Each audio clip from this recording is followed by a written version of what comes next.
Merhaba, ben Meryem. Okul öncesi öğretmeniyim. Merhaba, ben Mümin. Makine mühendisiyim. Denizli'deyiz. Denizli'deki evimize hoş geldiniz. Bu evde aldıktan sonra ilk yapmak istediğimiz şey ışığı arttırmaktı. Çünkü duvarlarda olan boyadan dolayı evin neredeyse hiçbirine ışık, yani gün ışığı gelmiyordu.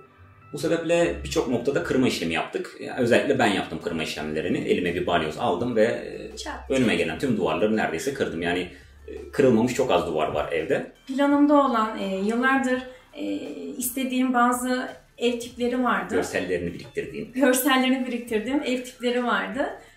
Tadilat işi olunca da dedim ben bu hayalimi bu evde belki gerçekleştirebilirim. Tavandaki karton perleri tamamen söktürdük. Bütün odalardaki yüksekliği arttırabilmek için. En büyük amacımız evde ferah, geniş, açık bir alan oluşturmaktı. Evin tasarımı için en çok İskandinav akımdan etkilendim.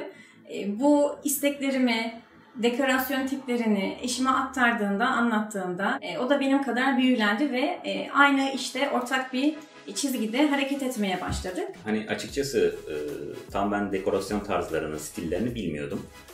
Hani bana İskandinav tarzını, bana minimalist tarzı, bana Japon sadeliğini getirdiklerinde yani ayırt edemezdim ama bu İskandinav, kuzey ülkelerinin yapmış olduğu tasarımlarda özellikle sadelik ve düz çizgiler, daha net, minimal görüntüler, onlar daha çok kullanılıyor ve ahşabın tonlarını yoğun biçimde kullanmışlar. Biz ilk evlendiğimizde hatta eşimin öğrenci apartına çıktık. Kabul ettim. Hiçbir de sıkıntı, sakınca da görmedim. Gereksiz eşya almak, gereksiz mobilya almak o zamanlarda pek cazip gelmemişti. Zaten düğün masrafları, o masraflar falan. Aparte çıkmak mantıklı geldi ki bu da geleceğin yatırımı olarak gördük hep. İlerleyen yıllar için para biriktirip işte gönlümüze göre bir ev yapalım, ona göre içine eşya koyalım düşüncesindeydik. 4 yıl apartta yaşadık. Hatta çocuklarımı apartta dünyaya getirdim. Onlar 2 yıl boyunca Duru 2 yaşına kadar, Göktü 1,5 yaşına kadar apartta büyüdü. Yaşanmıyor mu gerçekten? Yaşanabiliyor. Ama artık tamam dedik, apartta sürecimiz doldu, biz artık başka bir ev arayışına girelim kısmına geçtik.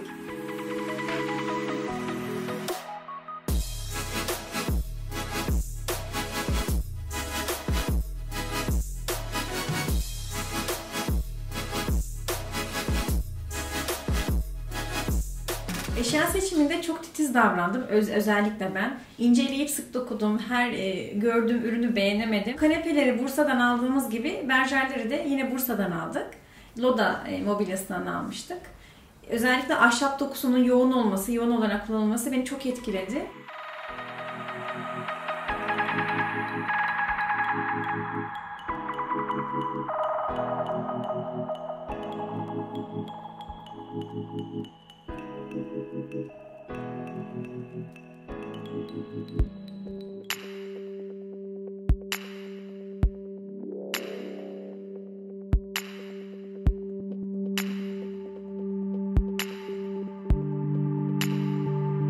Burası salonda kitap okuma köşesi. Evi ilk yaptırmak için planlar çizmeye başladığımızda özellikle tek bir isteğim var dedim. Yani evimizde salonda bir kitap okuma köşesi olsun. Buradaki duvarı komple kırdım bir niş oluşturabilmek için. Buraya da ahşaptan raflar kestirerek burada bir kitaplık ve dekoratif objelerle süsleyebileceğimiz bir alan yarattık. Bu evde giriş kapısından girip ilk gördüğümüz ve en beğendiğimiz noktalardan bir tanesi de bu tabloların yerleştirilmesi oldu.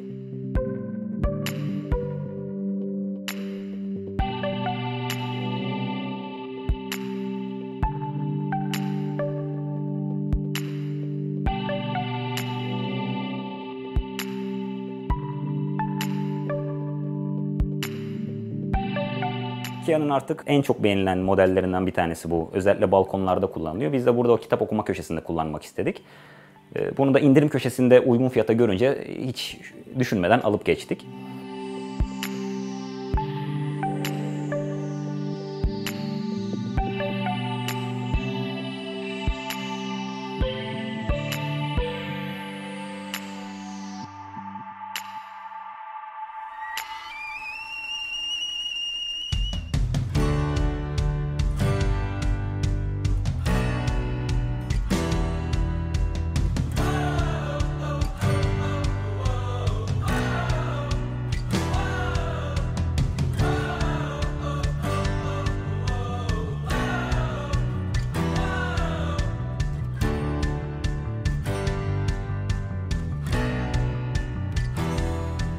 Burası evimizin mutfağı. Benim en çok zaman geçirdiğim ve en sevdiğim, bana iyi gelen alanlardan birisi diyebilirim.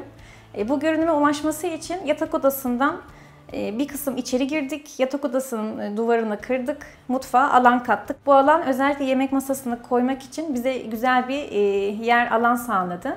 Aynı zamanda mutfakta bir kapı yok. Sanki bir evin bütünüymüş gibi direkt hole çıkıyor. Holle birleşik. Bir farklı alan, yani buranın güzel bir esprisi oldu bizim için. Ayrıca dışarıdan gelen gün ışığını çok güzel koridora verebiliyor kapıda olmadığı için. Hem ışık anlamında hem ferahlık anlamında güzel bir görüntü sağladı. Yemek masası için koyduğumuz alana duvarları koyu renkte kullanmayı tercih ettik. Ortamı daha gizemli, daha mistik bir hava verdiğimi düşünüyorum. Masamızı IKEA'dan almıştık. Formunu görünce çok beğendim. Üzerinin beyaz bacaklarının ahşap olması ve çapraz bacaklarda gelmesi çok amaçlı kullanıyoruz. Çocuklarla bazen sulu boya çalışmaları yapıyoruz, sanat etkinlikleri yapıyoruz.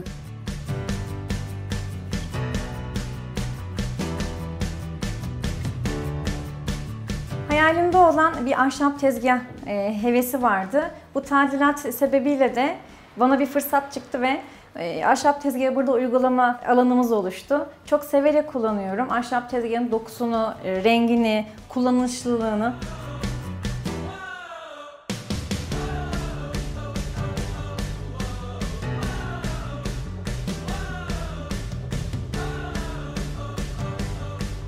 Mutfakta sadece alt alanlarda dolap kullanmayı tercih ettim. Üst alanlara gerek görmedim. Hem temizliği zor, ulaşımı zor, hem de alanı darlaştırmasın, küçük göstermesin, daha ferah dursun mutfağım diye üst taraflara dolap yaptırma gereği duymadım.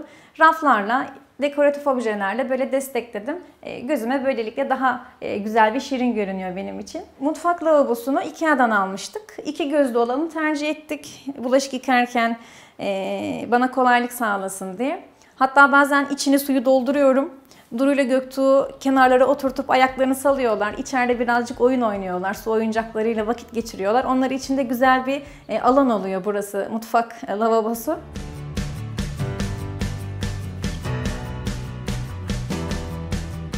Bu zemin döşemesini istiyordum ama acaba Denizli'de bunu yapabilecek bir usta var mı? Ya da bu ürünleri bulabilir miyim diye böyle bir arayışa girdim. Muğla'da bir mermer firmasını görünce aradım direkt. Elimizde var dedi. Süper dedim. Bir ara eşim Mümin Muğla ziyaretinde oradaki altıgen mermerleri aldı geldi buraya. Ustamız da sağ olsun döşemesini düzgün bir şekilde yaptı.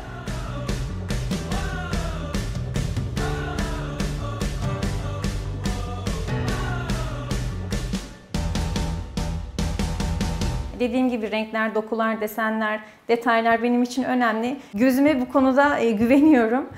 Kulplarından aksesuarlara kadar, ufak parçalarından büyük parçalara kadar her şey benim için güzel olmalı. Görüntüsü estetik olmalı. Mutfakta kullandığım küçük ev aletlerinde de aynı özeni isterim ve ararım. Hem de fonksiyonelliği çok olacak, kullanışlı olacak. Türk kahvesi makinem de öyle. Vestel'in sade modeli. Mümin'le Türk kahvesini çok seviyoruz. Sadeyle de kahve yapmak benim için artık çok kolay. Otomatik su ılımı haznesiyle içine ne kadar su koyacağım paniğine kapılmıyorum. Çünkü su miktarını kendisi ayarlıyor. Kahveyi koyduktan sonra ister 1 fincan, ister 2 ya da 3 fincan ayarlamalarına göre otomatik su alımını kendisi yapıyor. Bu arada Sade'nin ağır ağır pişirme tuşu var. Kahve piştiğinde artık hazır olduğunda otomatik olarak haber veriyor.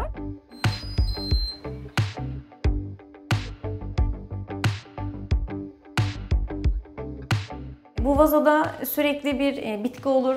Benim için önemlidir bu vazo. Aşağı iniyorum, bahçeden birkaç dal gül koparıyorum ya da bazen bir zeytin dalı koparıyorum. Buraya güzel bir hava kattığımı düşünüyorum. Eşimin yaptığı bir ürün var, Mümin'in yaptığı, küçük atölyesinde çalıştığı denemelerden bir tanesi kesme tahtası.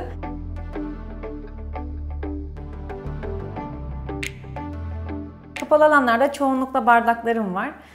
Açık alanda da yine kaselerim, sevdiğim bir düdüklü çaydanlık ve bazı parçalarım var burada.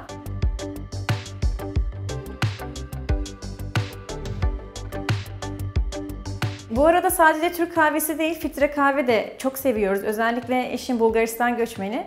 Onların kültürlerinde sürekli bir filtre kahve tüketimi var. Bu da Vestel'in taze kahve makinesi.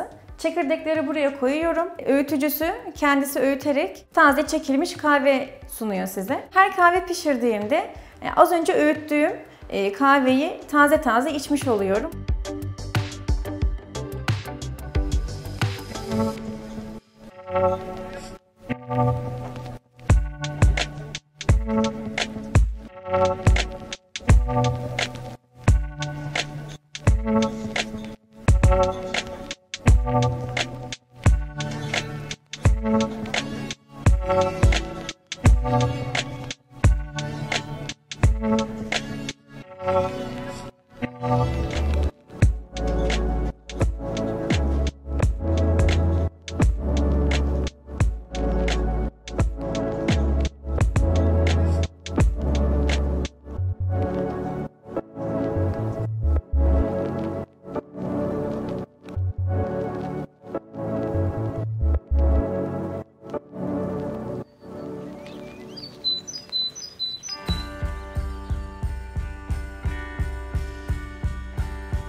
Burası da evimizin balkonu.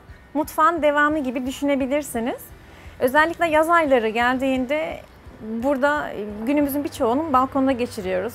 Çocuklar bu minderlerde yatıp kalkıyor, yeri geldi mi biz uzanıyoruz. Yer zeminleri için böyle dokusu pürüzlü, ayak kaydırmayacak. Çünkü balkon sürekli yıkanan bir alan. Çocuklar var, biz varız ki bizim için bile tehlikeli. Yüzeyi biraz pürüzlü ve dokusu da güzel, renk tonlamaları da güzel. Böyle bir seramik tercih ettik. Barbekü amaçlı kullanmıyoruz ve boş bir şekilde duruyordu. Yemek kokusu içerilere giriyordu. Mümin'le konuştuktan sonra o barbekü alanına kendisinin tasarladığı çekmeceli, ray sistemli elektrikli ocak sistemi yaptı. Benim büyük anlamda o ocak işimi çok iyi görüyor. Balkonda yer alan bu çekmeceli sistemi IKEA'dan teşhir reyonundan almıştık. Büyük bir bölümünü geri dönüşüm ürünlerini koymak için kullanıyorum. Kutulardan bir tanesini. Diğer kutuları da çocukların ufak tefek eşyaları var. Bir bölümünde kitap var. Balkona çıktığımızda okuyabileceğimiz işte birkaç kitap koyuyoruz oraya.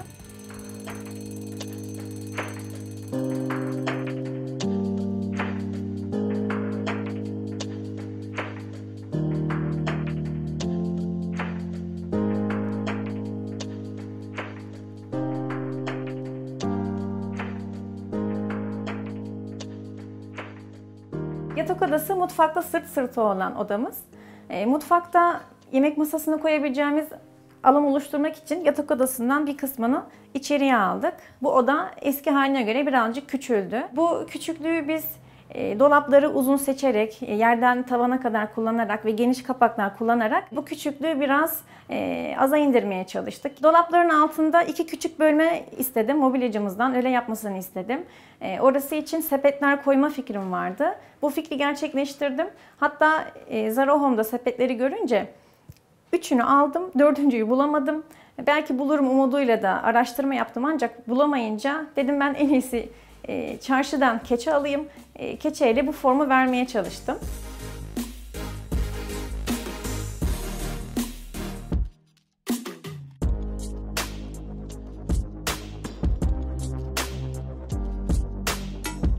Genellikle beyaz hakim, beyazın tonları hakim. Eşim kendisi için özellikle bir çalışma alanı istiyordu. Diğer odalarda bunu yapma imkanımız pek olmadı. Yatak odasında böyle bir alanı değerlendirmek istedik ve bir küçük çalışma alanı yaptık. Yeri geldi mi kendisi kullanıyor, bazen ben kullanıyorum. 2 yıl öncesinde gerçekten tadilat süreci bizim bayağı belimizi bükmüştü.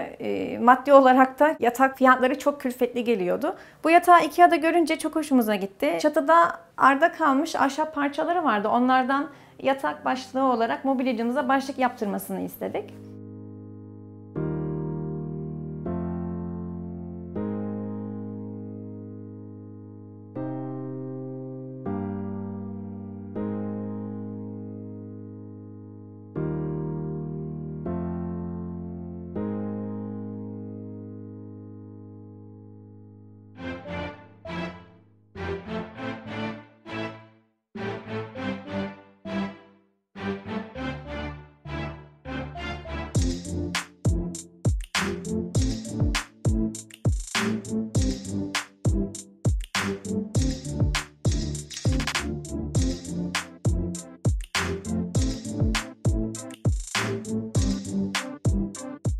Çocuk odasındayız.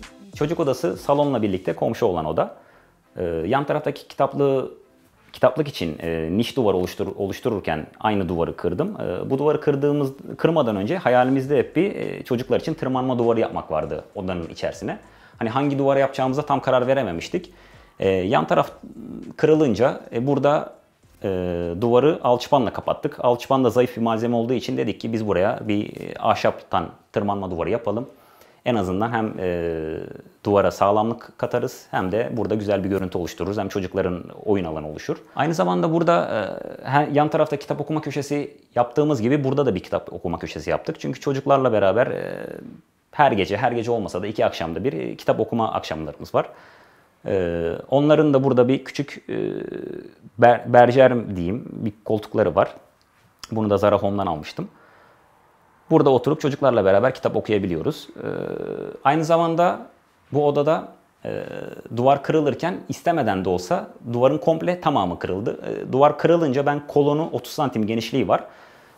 Boydan boya bir dolap yapmak istedim. Yani en azından kolonu kullanamadığımız alanı bir dolap olarak kullanalım. Çocukların ıvır zıvır oyuncaklarını, tüm eşyalarını onun içine yerleştiririz diye. Çok da güzel oldu. O da derli toplu duruyor. Çocuklar oyun oynamak istediklerinde dolabı açıp oyuncaklarını alıyorlar. Daha sonra ya biz ya onlar, genelde biz oluyor tabii, oyuncaklarını yerleştiriyoruz.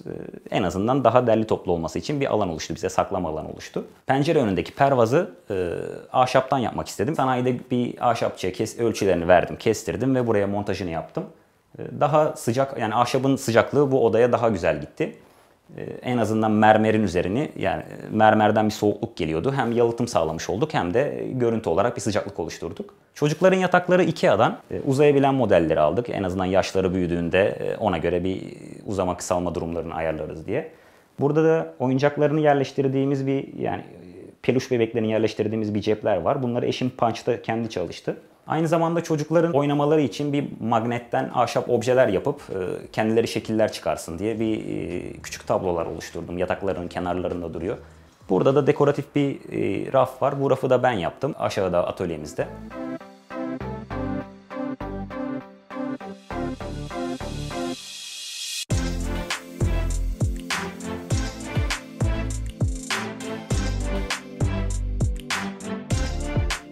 Bu duvardaki boyalar eşim tarafından şekilleri oluşturuldu.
Banyodayız.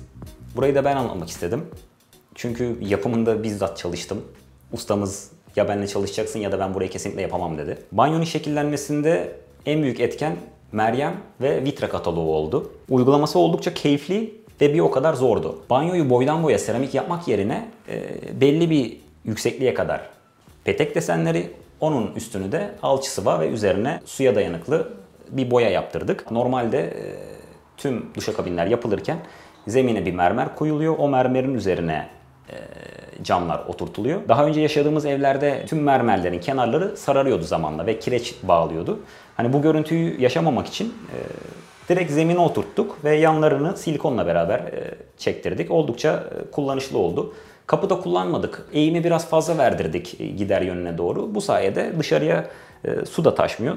2 tane çocuğumuz olduğu için özellikle bir oturma alanı istedim banyoda. Hani bu hamamlarda hepimizin kullandığı hamam taşları olur. Onlara bir benzer model olsun dedim.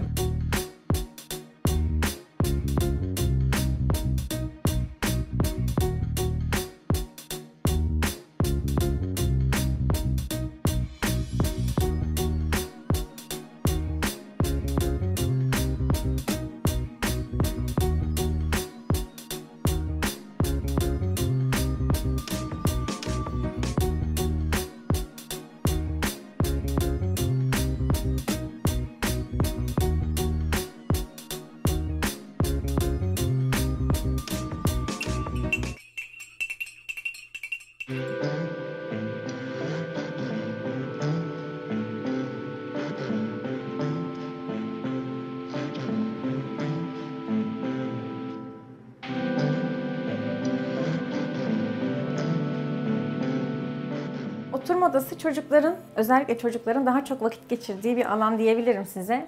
Bu deri koltuğu İnegöl'den getirtmiştik. Özellikle çocuklar için çok eğlenceli ve kullanışlı bir koltuk. Çünkü bütün parçaları yerinden çıkabiliyor. Cırt cırtlı bir sistem yapmışlar.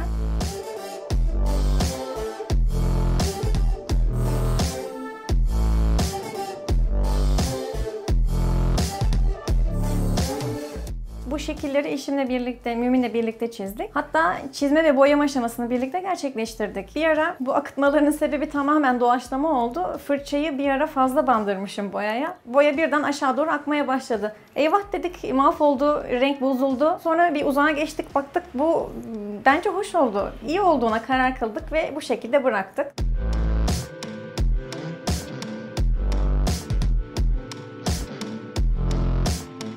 Hep hayalimde iki halı kullanma fikri vardı. Tabii bunu bazı görsellerden esinlendim. Denizde çok halıcı gezdim. Neredeyse bütün halıcıları gezdim diyebilirim ama hep klasik tarzda halılar vardı ve kalın, normal dokuda halılar vardı. Bu halı tarzında değil, biraz kilim tarzında iki halı da Zara'ya ait.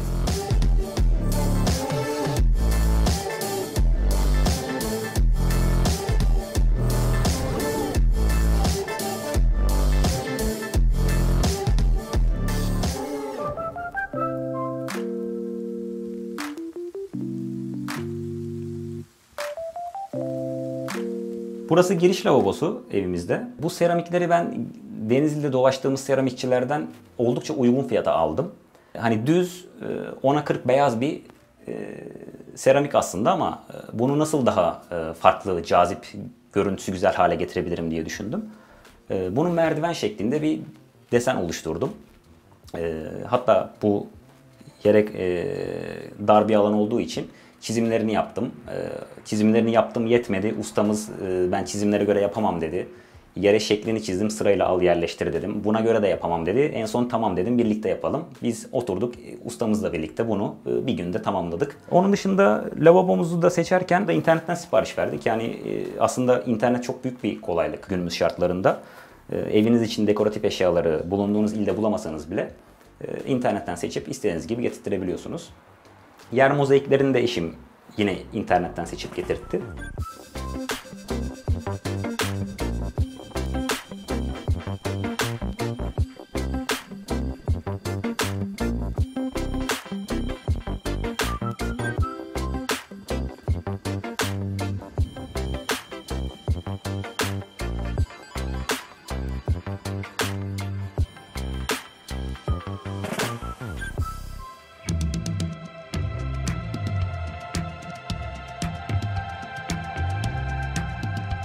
Burası da evimizin holü, mutfakla bir bütün halinde. Yani eve giriş kapısından girildikten sonra sola döner dönmez tamamen bir mutfakla bütünlük oluşturuyor. Buzdolabını da biz aynı bu hole yerleştirdik. Burada geniş bir alan vardı. Burada panjur kapaklarla kapattığımız alanda da çamaşır makinesiyle kurutma makinesini gizliyoruz. Ayrıca burada Mümin'in yapmış olduğu duvara kanca sistemiyle 2 tane ip sarkıttık. Pandemi döneminde özellikle çocukları evde oyalayabilecek fikirler aramaya çalışırken salıncak fikri aklımıza geldi. Bu ipler önceden salıncaktı. Salıncak amaçlı olarak kullanıyorduk. Minderleri üzerlerine koyuyorduk. Göktuğ'la duruyor oturtup sallıyorduk. Uçlarına halka bağlama fikri geldi aklımıza. Bu özellikle Göktuğ'un çok hoşuna gidiyor.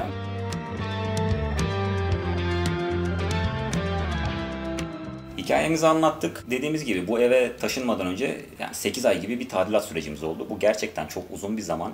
Yani kimi günlerde ustalarımızla sıkıntılar yaşadık, kimi günlerde aradığımız ürünleri bulamadık, kimi günlerde Meryem'le birlikte ters düştüğümüz anlar oldu. Çünkü çok uzun bir süreç ve gerçekten sabır isteyen bir süreç.